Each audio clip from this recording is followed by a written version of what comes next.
Breaking news చూస్తున్నాం. అనకాపల్లి జిల్లాలో గిరిజన భూముల వివాదం ఉద్రిక్తతకు దారితీసింది. చీడికాడ మండలం కొండవీధి గ్రామంలో ప్రభుత్వం కేటాయించిన సాగు భూములను ఆక్రమించేందుకు కొందరు ప్రయత్నిస్తున్నారని గిరిజనులు ఆరోపిస్తున్నారు. తరతరాలుగా సాగు చేసుకుంటున్న భూములను ఇద్దరు వ్యక్తులు కబ్జా చేసేందుకు యత్నించారని, దీనిని అడ్డుకోవడంతో తమపై భౌతిక దాడికి పాల్పడ్డారని బాధితులు వాపోతున్నారు. ఈ ఘటనతో గ్రామంలో ఉద్రిక్తత పరిస్థితులు నెలకొన్నాయి. సంబంధిత అధికారులకు ఫిర్యాదు చేసినప్పటికీ ఇప్పటి వరకు న్యాయం జరగలేదని గిరిజనులు ఆవేదన వ్యక్తం చేస్తున్నారు.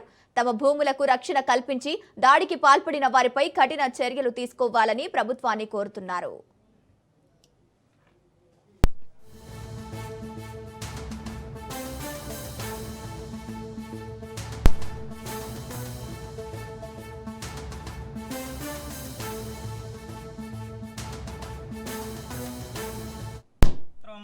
ఈ విషయం 4:30 సమయంలో జరిగింది.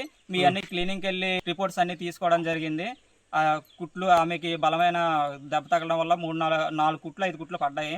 పడిన తర్వాత వెళ్ళిన తర్వాత రిపోర్ట్ అది రాసి ఇచ్చిన తర్వాత 4:30 ఇలాగ అయింది. 6:30 ఈ సమయం అయింది. ఇచ్చిన తర్వాత మరి ఉదయం 10 గంటలకు వస్తానన్నారు, కానీ ఇప్పటికి కూడా రాలేదు. దానిపైన ఎటువంటి ఇచ్చిన కంప్లైంట్ మీద ఇప్పటికొచ్చి స్పందన లేదు ఈ పోలీసు వ్యవస్థ మీద.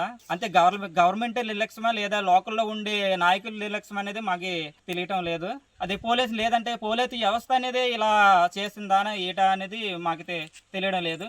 ఏమైనా విశ్వసనీయ శుద్ధి ఇది ఉండేలాగా ఉంటే గవర్నమెంట్కి మేము కోరుకునేది, గిరిజనుల తరపున మేము కోరుకునేది తక్షణమే స్పందించి యాక్షన్ తీసుకుంటారని కోరుకుంటున్నాం. నిన్న సాయంత్రం ఈ విషయం 4